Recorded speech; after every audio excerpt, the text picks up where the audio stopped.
संतप्त मानस शांत हों, जिनके गुणों के गान में वे वर्धमान महान जिन विचरे हमारे ध्यान में।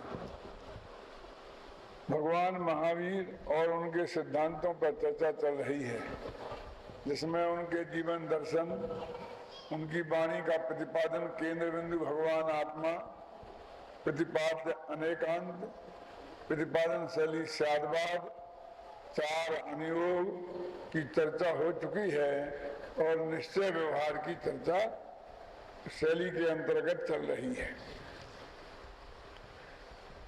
व्यवहार चार प्रकार का होता है, जिसके मूल भेद दो हैं, असद्भूत और सद्भूत। जो चीजें सर्वथा जुदी हैं उनको एक कहने वाला अथवा उन्हें अपनी एक द्रव्य को दूसरे द्रव्य का कहने वाला एक नय होता है, जिसे असद्भूत कहते हैं। वो दूर की वस्तुओं को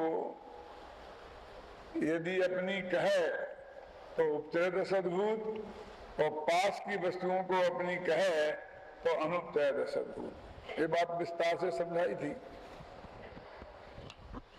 जो वस्तु अभेद है, अखंड है, उसमें भी भेद करना, भेद करके समझाना,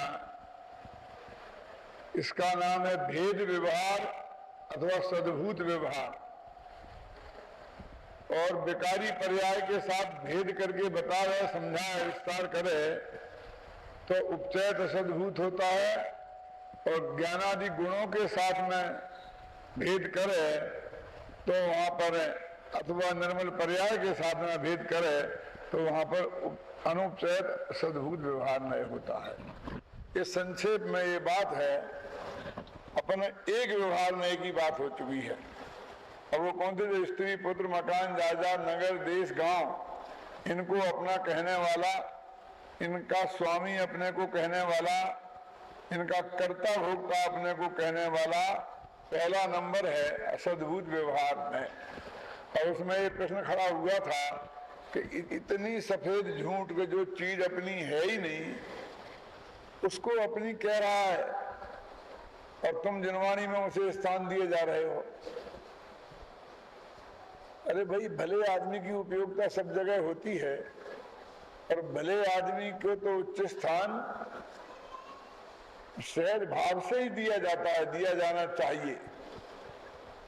अब ले तो एकदम सफेद झूठ, और उसको जनवाणी जैसे पवित्र जगह उसको स्थान मिला है, इसमें कोई बहुत जबरदस्त कारण होना चाहिए। और जैसा कि कल कहा था कि यदि इस व्यवहार नए को नहीं माने तो हमारा जीवन और पशुओं के जीवन में कोई अंतर नहीं रहेगा। जैसे कि वहां कोई बहन बेटी का भेद नहीं है, ये स्वस्त्री परस्त्री का भेद नहीं है, स्वघर परघर का भेद नहीं है, स्वसंपत्ति पर संपत्ति का भेद नहीं है, ऐसी ही हालत हमारी हो जाएगी, क्योंकि निश्चय नहीं से तो सभी पर है। ये व्यवहार नए लोक में जो अगणित महिलाएं हैं उनमें से एक को अपनी स्वस्त्री और बाकी सबको परस्त्री कहता है, और इससे जो सदाचार की मर्यादा स्थापित होती है मनुष्य जाति में वो इसी नय से है। यदि इस नय को नहीं माने तो कोई स्वस्त्री वस्त्री तो होती नहीं, सब परस्त्री ही हुए, क्योंकि पराई स्त्री तो पर है ही, अपनी स्त्री पत्नी भी तो पर ही है ना। तो या फिर हम स्व और परस्त्री का जब भेद नहीं रहेगा तो या तो दोनों को स्व मान लेंगे तो भी बहुत खतरनाक पोजीशन होगी, या दोनों को पर मान लेंगे तो सन्यासी बनना पड़ेगा सबको।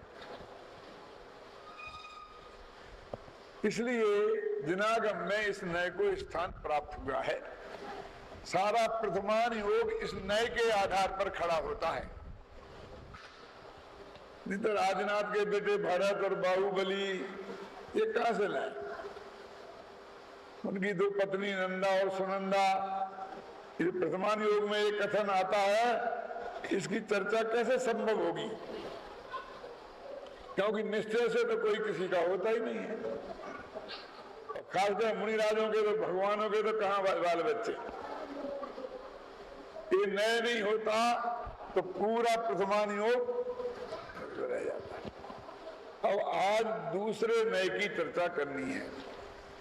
कैसी विचित्र बात है, मैं दो महान आत्माओं को आपके सामने पेश कर रहा हूं। एक तो छेड़ाला वाले पंडित दौलत राम जी, जो डंके की चोट कहते हैं कि देह जीव को एक गिने बहिरात्म तत्व मुधा है, कि शरीर और आत्मा को एक माने वो बहिरात्मा है, मूढ़ है, मिथ्या दृष्टि है।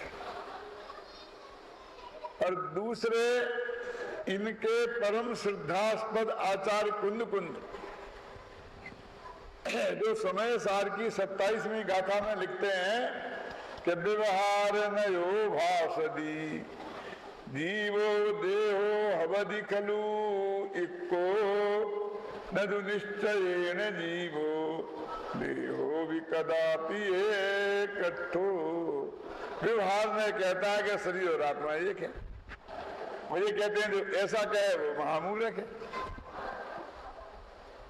कदाचित ऐसा तो हो सकता था कुंद कुंद टोटा में दौलत राम को मूर्ख कह देते, लेकिन दौलत राम जी कुंद कुंद को ये कहेंगे ये तो संभावना होने का सवाल ही नहीं है। तो ये जो दो चीजें हमारे सामने खड़ी हैं, क्या कि स्त्री पुत्रादि को अपना नहीं कहते हैं व्यवहार से भी, तो सदाचार की सिद्धि नहीं होती है, और सर्वथा उसे अपनी मान लेते हैं तो अनंत काल तक संसार में रहना पड़ेगा, क्योंकि उन्हें छोड़ेंगे नहीं तो मुनि दीक्षा कैसे लेंगे। मुनि दीक्षा नहीं होगी तो छपक शनि कैसे मारेंगे, छपक शनि नहीं होगा तो केवल ज्ञान कैसे होगा, केवल ज्ञान नहीं होगा तो मोक्ष में कैसे जाएंगे। इसलिए एक नए से अपनी है भी और एक नए से अपनी नहीं भी है। ये पहले नए की बात है, दूसरे की बात कर रही है अपनी। एक नए कहता है कि ये दोनों एक ही है, शरीर और आत्मा, और दूसरे ऐसा जो माने तो मिथ्या दृष्टि। अब जो जिस शरीर को अपना मानने से जी मिथ्या दृष्टि हो जाता है डॉक्टर साहब, उसको समय सार अपना कैसे कहता, किसी भी नए से सही। तो कोई ना कोई बहुत जबरदस्त कारण होना चाहिए, बिना उसके नहीं कह सकता है। खुद जवाब कुंद कुंद अमृतचंद्राचार्य ने 46वीं गाथा की टीका में दिया, समय सार की 46वीं गाथा की टीका में क्या लिखा है कि यदि शरीर और जीव को व्यवहार में से भी एक नहीं मानेंगे तो जैसा भस्म को मसल देने से हिंसा नहीं होती, वैसे ही त्रिस जीवों को मसल देने से भी हिंसा नहीं होगी। क्योंकि दोनों शरीर और आत्मा तो जुदे ही जुदे हैं, और लोक में तो शरीर और आत्मा के वियोग को ही मरण कहते हैं और उसी को हिंसा कहते हैं। और इसी नए से दोनों को मिला हुआ कहते हैं, और तुम मानो कभी मिले ही नहीं है। तो हमने जुदे जुदे क्या किया, हमने किसी के प्राणों का अपहरण कैसे किया। अहिंसात्मक आचरण की सिद्धि के लिए दूसरा नय बहुत जरूरी है। सारा चरणान योग इसके आधार पर खड़ा है। राजन जी कैसे कि ये जो जीव और शरीर मिलके जो एक है, तो जिन पदार्थों में जो ज्यादा है जीव, उनको नहीं खाना, उनका सेवन नहीं करना। अब उन दोनों को एक नहीं मानोगे। सुनो, हाथी और हाथी के शरीर को और हाथी के जीव को एक नहीं मानोगे तो हाथी को मार देने में क्या पाप होगा बोलो। ऐसे एक एक आलू में जो अनंत जीव हैं, तो जीव और आलू इन दोनों को एक नहीं मानोगे तो हम तो कह रहे आलू खा रहे हो तो अजीब है, तो उसे जीव मानेंगे अजीब बोलो। तो वो कहते हैं जितना भी चरणान योग है कि क्या खाना और क्या नहीं खाना, क्या पहनना और कैसी पहनना, वो सब शरीर और जीव को एक मान करके ही इसकी नींव पर खड़ा है। बोलो, सारा चरणानी योग, पूरा सदाचार, 12 अनुवृत्त, 11 प्रतिमाएं, 5 महावृत्त मुनियों के, ये सब इस नए के आधार पर ही खड़े हुए हैं। भगवान जी क्या ये नहीं मानो तो फिर तो जुदे जुदे हैं शरीर और आत्मा, फिर तो कहां हो जाता है ये सब बातें।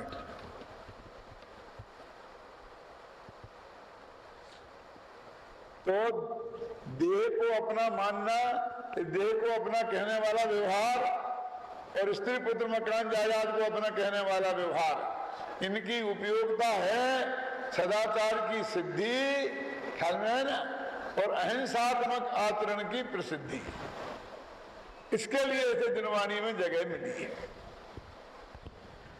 और इसके विरुद्ध एक प्रश्न खड़ा होता है कि जब इतना उपयोगी है और इस पर दो अनुयोग खड़े हैं, प्रथमान योग और चरणान योग, तो इस असद्भुत व्यवहार नए को आखिर झूठा क्यों कहते हो, आखिर इसे छोड़ने लायक क्यों कहते हो? पहले प्रश्न क्या था कि इतना झूठा है तो दिनवाणी में जगह क्यों दे दी, इतना उपयोगी है तो इसे छोड़ने की बात क्यों कहते हो? अब ये बात कह रहे हैं। पहले हम बताएंगे जो फलाना आदमी को है कि बताया 1 नंबर का बदमाश है, लाखों करोड़ों रुपए का घोटाला किया है, ये किया है, वो किया है, क्यों? और फिर आइए साहब इनके माले डालें और हर स्टेज पर करें, तो लोग कहेंगे भैया तुमने तो ये कहा था जो ऐसा आदमी है, हमारे यहाँ का बहुत प्रसिद्ध है, ये हमारे यहाँ का तो लालू यादव है, इसको कैसे बुला लिया आपने? कि अरे भैया इसके बिना काम नहीं चलता, इनको आकर एक दफा मालाएं डाल दी स्टेज पर तो हम पूरे सुरक्षित हो गए 20 दिन को।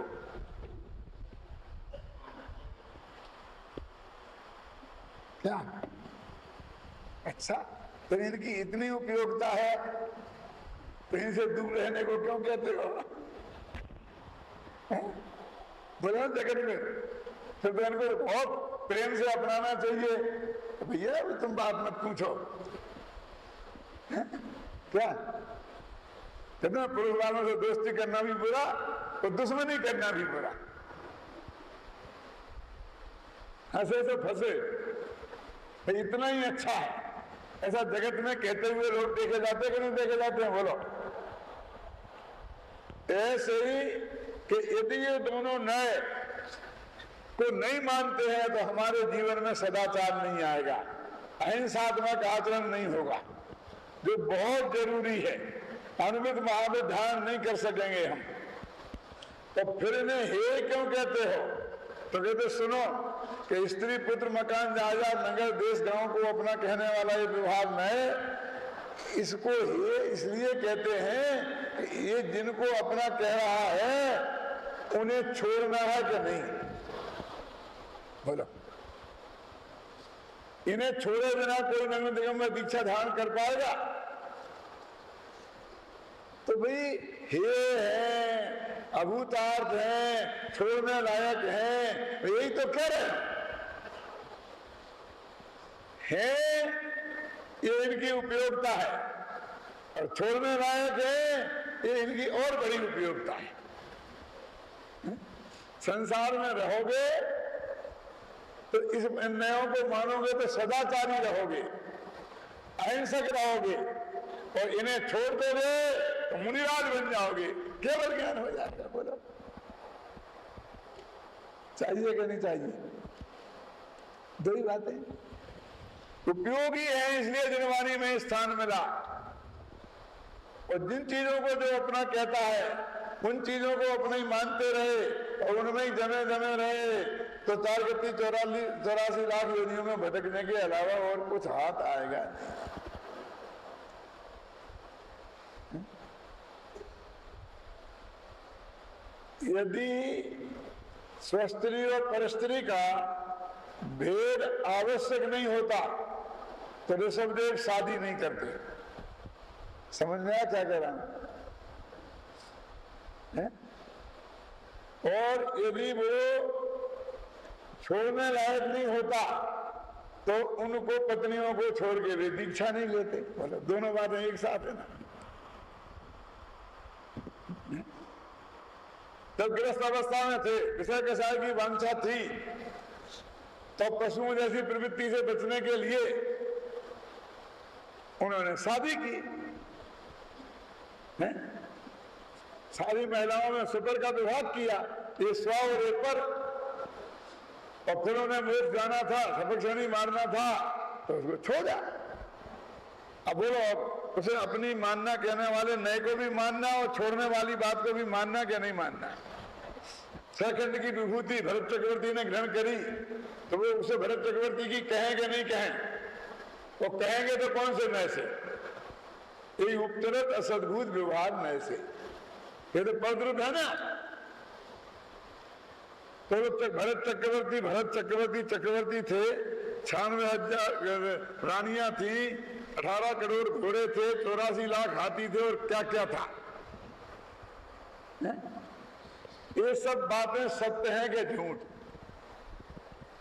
यदि इनको सत्य नहीं मानोगे तो चक्रवर्ती का इतना वैभव होता है, ये बात झूठी हो जाएगी, तो प्रथमानियोग का प्रश्न चिन्ह खड़ा हो जाएगा। तो अब कहोगे यदि हैं तो फिर इन्हें छोड़ने लायक क्यों कहते हो? तो बोले इनको रख कर कोई मोक्ष चला गया हो तो बताओ। ले दौलत प्राण प्रिया को तुम मुक्ति ना जाने पाओगे, यदि एक आंखी चल पड़े नहीं तो यहीं खड़े रह जाओगे। बोला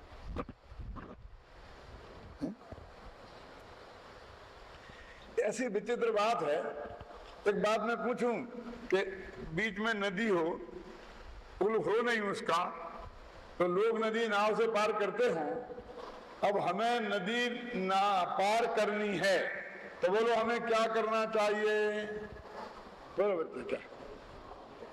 नाव में बैठना चाहिए। तो नाव में बैठने से पार होते हैं ना, बात पक्की हो गई ना। यदि नाव में बैठने से पार होते हैं तो फिर बैठे रहो नाव में। कि उतरने से पार होते हैं? बोलो, नाव में बैठने से पार होते हैं कि उतरने से पार होते हैं? क्या कह?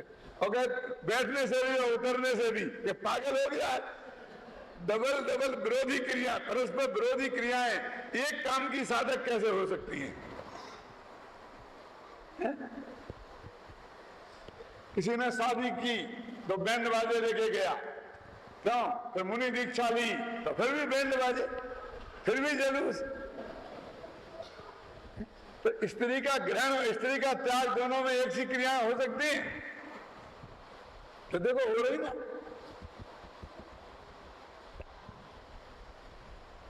ये बात सच्ची है कि नाव में बैठे बिना नदी पार होंगे नहीं, पर ये बात भी सच्ची है कि नाव में बैठे बैठे नदी पार होंगे नहीं। नाव में नहीं बैठेंगे तो रहेंगे इस पार, और नाव में बैठे रहेंगे तो रहेंगे मझधार। तो क्या करना कि नाव में बैठना भी और उतरना भी, लेकिन इतना ध्यान रखना कि इस पार बैठना और उस पार उतरना, कहीं बीच में उतर गए तो हम जिम्मेवार नहीं है। फिर तो उसे साथ दे करके समुद्र में ही जाओगे। क्यों? फिर हमको तो याद नहीं रहता है चढ़ना उतरना, बैठना उतरना, बैठना उतरना, कब उतरना कब बैठना, हमको जरा इतनी स्थूल बुद्धि है, इतनी याद नहीं रहता है। इसलिए पंडित जी अभी तो आप यही बताओ कि नाव में बैठने से पार होते, बैठने से पार होते, बैठो बैठो बैठो। और जब वो किनारा आ जाए तब कहना कि उतरो। और तुमने बैठो उतरो बैठो उतरो, अभी दोनों बातें पढ़ा दी और बीच में हम भूल गए, अगर उतर गए तो लेने के देने पड़ जाएंगे। इसलिए तुम अभी मत बताओ तो कहते भैया हम तुम्हारे साथ उस नाव में साथ में चल रहे क्या, तुम्हें नदी पार का उपाय पूछा था तो हम बता रहे, तुम्हें जाना है तो पूरा यहीं और अभी समझना पड़ेगा, कहाँ बैठना कहाँ उतरना, और फिर अपने ही भरोसे पूरी सावधानी रखनी पड़ेगी तो ही पार होगी, दूसरों के भरोसे काम नहीं चलेगा। अभी तो तुम वृत्त ग्रहण करना कहो, अभी तो बस लेना लेना कहो, स्त्री को लेना, शरीर को धारण करना कहो, अभी उन्हें छोड़ने लायक मत कहो। कब कहना, जब हम धारण कर ले तब कहना था।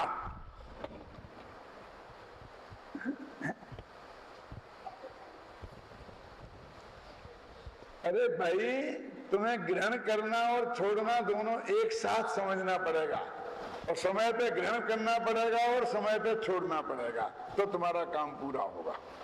इन दोनों नयों की उपयोगिता भी समझनी पड़ेगी, नहीं तो इन्हें हे मान के बैठ जाओगे, अभूतार्थ कह करके इसी संसार में रखड़ोगे, और इन्हें हे नहीं मानोगे तो स्त्री पुत्रादिक में ही उलझे रहोगे, शरीर की सेवा में ही सारी जिंदगी बिता दो।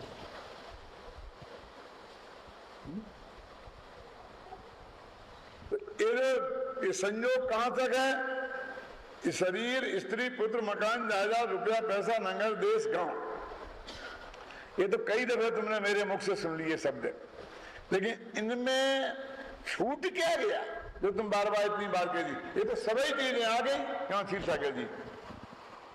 दुनिया में जो चीजें हैं वो सभी आ गई, तो कोई चीज ऐसी भी है कि जो छूट गई हो? कि हाँ है। देखो, इन सब को एक नाम शास्त्र में दिया है, नो कर्म। काय को? शरीर, स्त्री, पुत्र, मकान, जायदाद, नगर, देश, गांव, इनका एक नाम क्या है? नो कर्म। क्यों दिया इनका ये नाम नो कर्म? जो कर्म के उदय से हमें प्राप्त हो उन्हें बोलते हैं नो कर्म। जो कर्म के उदय से हमें संयोग प्राप्त हो उन्हें बोलते हैं नो कर्म, और जो कर्म के उदय से आत्मा में विकृति खड़ी हो उन्हें बोलते हैं भाव कर्म। है दोनों कर्म के उदय के कार्य। अघातिया कर्म खासकर ये संयोग के निमित्त बनते हैं, और घातिया कर्म विकार के निमित्त बनते हैं। तो ये जो नो कर्म है उनमें ही है ये बात, उन्हें अपना, उनमें दो भेद करना है। कौन कौन से? नजदीक के व दूर के। इनके अलावा जो हमारे पुण्य कर्म और पाप कर्म जिनमें निमित्त नहीं है उनकी छुट्टी कर दो, उनसे कुछ लेना देना नहीं है। क्यों? अपन स्त्री, पुत्र, मकान, जायदाद इनको अपना मानते ना? क्या मानते? नगर को, देश को, गांव को। तो किस देश को मानते हो? हिंदुस्तान को। तो आप पाकिस्तान को तो नहीं मानते ना? अरे क्या, हम क्या मानेंगे? एक क्रिकेट टीम का हमने स्वागत तय कर दिया, तुमको ये भ्रम हो गया तो उसे हम अपना मानते होंगे? नहीं नहीं। तो अभी सारा देश कहां रहे? तो एक हिंदुस्तान को क्यों? क्योंकि हमारे पुण्य कर्म के उदय से हमें मिला है। किसी मिलिट्स देश में पैदा हो गए होते, अभी इराक में पैदा हो गए होते तो बमों के नीचे कुचल के मर जाते, हो जाते क्या नहीं? तो उसमें हमारा पुण्य का उदय निमित्त है ना, तो उन्हें ऐसे जैन कुल, ये सब चीजें लगा लो। अनुकूल पत्नी का प्राप्त होना, अनुकूल माँ बाप का प्राप्त होना, अनुकूल संतान का प्राप्त होना, तो ये सब पुण्य के उदय से। और प्रतिकूल पत्नी का प्राप्त होना, प्रतिकूल संतान का प्राप्त होना, ये पाप के उदय से। और न अनुकूल न प्रतिकूल, न वे पुण्य के उदय से न पाप के उदय से, उनसे हमें कोई लेना देना है ही नहीं। समझ गया? तो इन 9 कर्मों में 2 हिस्से किए। कौन कौन से? एक दूर के, एक पास के। दूर के कौन? स्त्री, पुत्र, मकान, जायदाद, बड़ा पूरा ग्रुप है। और पास का ये शरीर, वो शरीर में वो सब आ जाएंगे। औदारिक, वेग, क्रियक, आहारक, तेजस, कारमान। अब डिटेल में जाने की जरूरत नहीं है अभी। ये तो पहला न्याय कौन सा है? तो स्त्री पुत्रादिक को अपना कहता है। बोलो, इसकी उपयोगिता है ना जगत में? हम मानते हैं कि नहीं? सारे परिवार इसी से चल रहे हैं, और इसको लेकर कोई आज तक मोक्ष नहीं गया है। तब ऐसा ही शरीर पे लगाओ। क्यों? इस शरीर से ही हिंसा हिंसा का व्यवहार है, लेकिन इस शरीर को लेकर कोई आज तक मोक्ष नहीं गया है। ये छोड़ के जाना पड़ेगा। इसलिए जो संयोग हैं, जो पुण्य पाप के उदय से अपने आप ही छूटने वाले हैं, जो क्षणिक हैं, है ना, उन सबको ये व्यवहार में ये कहता है, असत्यार्थ करता है। तो साहब झूठे क्यों कहता है, हमें जरा अच्छा नहीं लगता। ये कहो ना, असत्यार्थ कहो ना, समय सार में असत्यार्थ लिखा है, तो झूठे और असत्यार्थ में क्या फर्क है? क्यों? इतना ही फर्क है कि अपनी अम्मा और बाप की लुगाई, बात तो दोनों सही है। जो अपनी माँ है कोई अपनी पिता की पत्नी है ना, लेकिन उसे बाप की लुगाई कहना झगड़ा खड़ा हो जाए। और अम्मा कहोगे तो किसी से भी कहोगे वो बेटा बेटा होगा, बात क्या खाएगा पिएगा, बात तो एक ही है। तो झूठा लाल कहना वो ऐसी असभ्य भाषा है क्या, और अभूतार्थ कहना वो समझदार की भाषा है।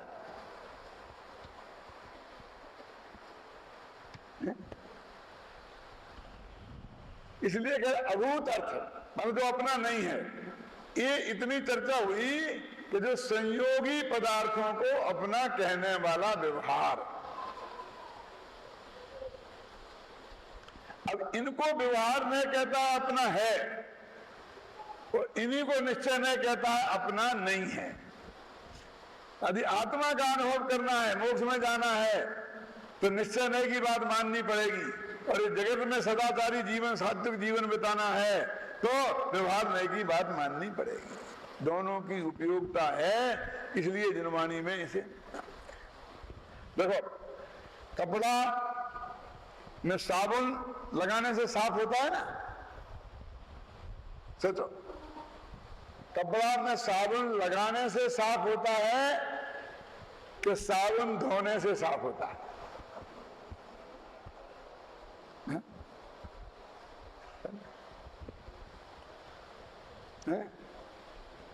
यदि लगाने से साफ होता है तो धोते क्यों, लगी रहने दो। यदि धोने से साफ होता है तो लगाते क्यों, है ना? तो कहते हैं कपड़ा साबुन लगाकर धोने से साफ होता है। पहले विभाग में को सत्यार्थ भी कहना पड़ेगा, फिर असत्यार्थ भी कहना पड़ेगा। ये जब तक धुनाई नहीं करेंगे तब तक काम नहीं होगा। पहले साबुन लगाना पड़ेगी, और जब मैल गल जाए, छूट जाए, तो फिर साबुन से मैल को धोना पड़ेगा, तब साफ होगा। दो में से एक क्रिया को नहीं माना जा सकता कपड़े को साफ करने के लिए। लगाना भी है और धोना भी है, लेकिन लगाकर धोना, धोकर मत लगाना। लगाना है व्यवहार और धोना है निश्चय। तो व्यवहार पूर्वक निश्चय होता है, निश्चय पूर्वक व्यवहार की बात नहीं है। यहाँ देखो, अभी बताया था ना, नाव में बैठने से पार होता है कि उतरने से? तो कहते ना बैठने से ना उतरने से, बैठकर उतरने से पार होता है ना? पहले बैठे फिर उतरे, विवेक पूर्वक जहां जहां स्थान है। ऐसे ही व्यवहार को स्वीकार करें, शुद्ध व्यवहारी बने, ख्याल में आए ना, और फिर व्यवहार को हे मानकर जिन जिन को व्यवहार से अपना कहते हैं सबको छोड़कर निर्णय दीक्षा लेकर आत्मा में जम जाए, रम जाए, तो मोक्ष की प्राप्ति हो जाएगी। एक किसकी बात हुई? असद्भूत व्यवहार नय की। अब इसके बाद में आता है सद्भूत व्यवहार नय। ये सद्भूत व्यवहार नय क्या है कि असद्भूत व्यवहार तो हमारा और तुम्हारे संबंध को कहते हैं, जो है ही नहीं वो कहा जाता है। तो सद्भूत व्यवहार अपने अंदर की बात को कहते हैं। अपने अंदर माने अपने देवगुण पर है, बस इतनी सीमा में आ जाता है, तो इसके बाहर नहीं निकलता। वो तुम्हारी तो छुट्टी, बस खत्म, वो तो असद्भूत में गया। तो सद्भूत में अपना द्रव्य गुण पर्याय, तो अपना आत्मा अखंड है, और गुण और पर्याय के तरफ से उसके खंड खंड करना समझने समझाने के लिए उसका नाम है सद्भूत व्यवहार। देखिए, पहले असद्भूत से शुरू करते हैं। यानी आदमी असद्भूत तो हो गया, सद्भूत व्यवहार के भी दो भेद हैं, एक उपचरित और एक अनुपचरित। तो उपचरित माने क्या? राग द्वेष मोह जो हमारे हृदय में पैदा हुए ना संयोगों के लक्ष्य से, तो उन्हें अपना कहने वाला जो व्यवहार है उसका नाम है उपचरित सद्भूत व्यवहार। में उपचरित तो इसलिए क्योंकि वो राग छोड़ने लायक है, सद्भूत इसलिए क्योंकि वो अपने में है। ऐसी कल्पना लोक की बात नहीं है कि ये पर पदार्थ अपने हैं ही नहीं और फिर भी अपन ने अपने कह दिए। व्यवहार इसलिए क्योंकि वो कहा जाता है अपना, और न इसलिए क्योंकि वो सब में ज्ञान का अंश है। तो उपचरित सद्भूत व्यवहार में चार शब्द है ना, उनका एक एक का अलग अलग अर्थ है। जैसे आप यहां बोलते हो कि नहीं बोलते हो, सुभाष चंद्र, धर्मचंद, जैन, अक्कलकोटे, जो कुछ भी बोलते हो। तो इतना बड़ा नाम क्यों देते? छोटा सा रखो ना के लिए सुभाष, क्यों ये इतना बड़ा क्यों बोलते हो? बेकार है ना कि नहीं। ये चार चीजें हमने कही, वो चार चीजों को अलग अलग बताती हैं। सुभाष उसका नाम है, धर्मचंद बाप का नाम है, जैन धर्म को कहते हैं, और वो अक्कलकोट नाम के गांव का है। अब कौन सी चीज छोड़ दें इसमें? बोलो। यदि किसी आदमी को पूरी तरह से उसका परिचय देना है तो चारों चीजें बोलनी पड़ेंगी कि नहीं? ऐसे ही उपचरित माने दूर का संबंध बताना है, समझ गए ना? सद्भूत माने वो वास्तव में है, कोई कल्पना लोक की बात नहीं है, ये बताना है। और कहना है तो व्यवहार और सम्यक ज्ञान का अंश है। चार बातें बताता है, इसलिए पूरा नाम लेना पड़ेगा। कितना नाम? उपचरित सद्भूत व्यवहार नय। कभी हम पे तो नहीं लिया, इतना लंबा है, मान लो नहीं लिया तो तुम अगला सद्भूत कह सकते हो, मजाक की बात नहीं है। कहते भी शास्त्रों में भी कोई हर जगह पूरा नाम नहीं लिखा होता है। वहां कहते हैं सद्भूत नय से ऐसा है, कहीं कहते हैं व्यवहार नय से ऐसा है, कहीं कहते हैं किसी नय से ऐसा है, कहीं कहते हैं ये तो उपचरित नय का कथन है। ऐसा कथन मिल जाएगा शास्त्र में भी, और आप भी कह सकते हो। लेकिन इतनी बात नक्की है कि जब हम सुभाष जी कहें तो तुम्हें ये समझना पड़ेगा कि भले ही सुभाष जी कहा है, लेकिन सुभाष जी पिता का जिनका नाम धर्मचंद है, और जो जैन धर्म को मानते हैं और अक्कलकोट गांव के हैं, इतना तुम्हें समझना पड़ेगा। उसका अर्थ समझ जाओ तो क्या सुभाष जी कहने से काम चल सकता है क्या?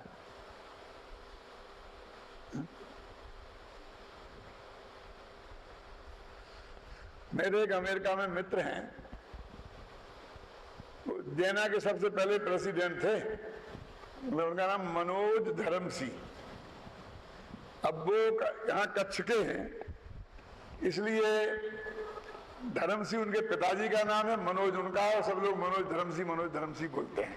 अब हमारे यहाँ तो पिताजी का नाम कभी लेते ही नहीं, और हमारे छोटे छोटे बच्चे थे मनोज धर्मसी वैसे सब बोलते हैं क्या? तो मैं तो ये सब ज्यादा भेद विज्ञान मुझे था नहीं इसका, तो मैं कभी तो कहता हूं उनसे मनोज भाई, और कभी कहता धर्मसी भाई, तो मुझे बहुत दिनों बाद एक आदमी ने बताया कि धर्मसी तो इनके बाप का नाम है। मेरे मतलब धर्मसी गोत्र है, समझ गया ना? कभी आप कहते हुकुमचंद, कभी कहते भारत साहब, है ना? ऐसा। तो मेरे कहने का अर्थ ये है कि आप चार में से एक कह सकते हो क्या, लेकिन आपको समझना पड़ेगा वो चारों विशेषण से है। तो काम चल सकता है। और जिनवानी ने भी ऐसा किया है और उससे आपको और अधिक जिम्मेदारी बढ़ गई। नए चक्र की क्लास में बैठना बहुत जरूरी हो गया। क्यों जरूरी हो गया कि हम कहेंगे तो इतना ही, ये तो उपचयत कथन है। अब वो उपचयत कथन तो दो प्रकार का होता है, उपचयत सद्भूत, उपचयत असद्भूत। तो आपको निकालना पड़ेगा कि जो उपचयत सद्भूत है, उपचयत असद्भूत, वो कथन के आधार पर आपको निर्णय करना पड़ेगा। हमने कह दिया तो असद्भूत है, तो असद्भूत दो तरह का होता है, उपचयत और अनुपचयत। तो आपको निकालना पड़ेगा कि कौन सा असद्भूत है। हमने कह दिया कि व्यवहार, तो और बड़े संकट में फंस गए। ये चार में से कौन से व्यवहार की बात हम कर रहे हैं, वो तुम्हें हमारी वाणी से निकालना पड़ेगा। आत्मा में ज्ञान गुण है, व्यवहार में से कहां लिखा? समय सार की साथ में कहा था मैं, है ना? व्यवहारेण यो भासति, क्या है नहीं? व्यवहारेण वचत्यति दानस्य चरित्र दंशनम राणम न विज्ञानम न चरित्रम दंशनम जानेगो शुद्धो। अब आत्मा में ज्ञान है, हमने इतना कह दिया, तो आपको बताना पड़ेगा कौन से नए का कथन है। व्यवहार से आत्मा में ज्ञान है, तो सद्भूत वो अनुपचय सद्भूत व्यवहार में से, और उसको शुद्ध सद्भूत भी कह देते। अब बहुत थोड़े थोड़े नाम तो बदल जाते हैं ना अपने। कभी बोलो मैं शांतिनाथ जी, कभी कहूँ पाटिल साहब, कभी बोलो कलप वृक्ष। चल सकता है या नहीं चल सकता? लेकिन वो समझना ये पड़ेगा कि भले चार नाम से बोला हो, लेकिन ये व्यक्ति ये है। यदि हमारी वो समझ सही है तो समझ लेना हमारा काम हो गया। तो असद्भूत क्या नाम, उपचरित सद्भूत व्यवहार में क्या है कि राग द्वेष मोह क्रोध मान माया लोभ के भाव है ना, ये अपने हैं कि नहीं है? तो उपचरित सद्भूत में से अपने नहीं है, अपने हैं। तो जो हे है क्या उपाधे, तो नहीं बता, छोड़ने लायक है ना, इसलिए जो है भी ये असत्यार्थ भी है, निश्चय ऐसे भी आत्मा के नहीं है, इसलिए असत्यार्थ है। कैसा राग देश को अपना कहने का क्या प्रयोजन? जैसे कि स्त्री पुत्रों को अपना कहने का प्रयोजन था ना, सदाचार की सिद्धि, और शरीर को अपना कहने का प्रयोजन था ना, अहिंसक आचरण की सिद्धि। तो ये राग को अपना कहने में ऐसे कौन सी सिद्धि हो रही है? तो गुस्से को अपना कहें, कि गुस्से को भी अपना कहा जाता है।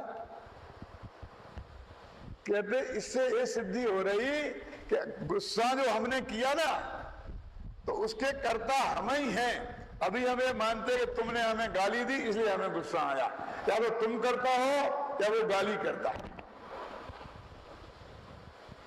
तो हमें ये मानना है कि हमारी गलती से, यानी हम अपराध कर रहे हैं वो हमने किया है, इसमें कोई दूसरे का योगदान नहीं है। क्योंकि दूसरे के नाम पर हम मरते हैं, ख्याल में है ना, तो राग द्वेष के अलावा क्या पैदा होता है? आचार्यों ने कितनी बुद्धिमानी से काम किया। पहले हम ये मानते थे ना, तुमने हमारा बुरा किया तो हमें तुमसे द्वेष हो गया, मतलब हमारा कुछ नुकसान हुआ, हमने ये मान लिया कि तुमने किया तो तुम पे क्रोध आ गया। फिर वो समझाने, भैया कोई किसी के करने से कुछ नहीं होता, एक द्रव्य दूसरे द्रव्य का करता ही नहीं है, अपने अपने कर्म के उदय से सब होता है। कहा ना, इससे क्या फायदा है कि उससे जो गुस्सा आ रहा था उसमें से हट गया, कर्म पे आ गया। अब उसे तो कि तुम पिटाई कर सकते थे और झगड़ा करता, अब कर्म की तुम क्या करोगे? दिखेंगे ही नहीं। तो अन्ना जी के पास जाना पड़ेगा, तो दिखाएंगे, तेरे गोमर सार में दिखे, देख लो। ऐसी चीज पर ले गए, ख्याल में है ना, और कह रहे कि परद्रव्य करता नहीं है, तो कर्म कौन सा स्वद्रव्य है? कर्म भी तो परद्रव्य है ना। तो वो सामने दिखने वाले परद्रव्य से हटाकर इधर वाले परद्रव्य के पास ले गए। फिर किसी ने कहा कि भाई कर्म करते तो हम कर्म का नाश करेंगे, सत्यानाश करेंगे, इनके चकनाचूर कर देंगे। अरहंत ने चकनाचूर कर दिए, तुमने किसी विधि कीने कर्म चकचूर, हम भी कर देंगे इनके चकनाचूर। अब दिखाई नहीं रहे, कर दोगे। तो कहा भैया भी मुफ्त में नहीं आए, जो तुमने निमंत्रण दिया था, तुमने राग द्वेष भाव किए थे ना, उससे भी कर्म आए थे, तुम्हारी गलती है। अब अपने पे गलती आती है तो मामला पलट जाता है कि तुम हमारी गलती है, चलो चलो आगे आगे खत्म कर, तो केस खत्म हो जाता है। तब तो दूसरे का नाम आता है तो नहीं, एक्शन लेना पड़ेगा, ऐसे नहीं चलेगा। अब जब निकलता है कि हमारी गलती से हुआ है तो मामला पलट जाता है। इसलिए ये मैं कहता है कि राग द्वेष तुम्हारे हैं, तुम उनके करता हो, तुम उसके भोगता हो। तो फिर ये हमारे नहीं है, ये क्यों कहा जाता है कि रखने हैं कि छोड़ने हैं? कि छोड़ने हैं तो अपना मानोगे तो छूटेंगे, समझे ना? तो इसमें अपना कहने का भी प्रयोजन है और अपना नहीं है ये कहने का भी प्रयोजन है। ये दोनों न्यायों का कथन हुआ। अपन ने 3 न्यायों की चर्चा भी हुई। कौन कौन सी? उपचरित असद्भुत व्यवहार न्याय, उपचरित सद्भुत व्यवहार न्याय और अनुपचरित उपचरित, फिर बोलता हूं, उपचरित असद्भुत व्यवहार न्याय, अनुपचरित सद्भुत व्यवहार न्याय और उपचरित सद्भुत व्यवहार न्याय। चौथे न्याय की चर्चा कल।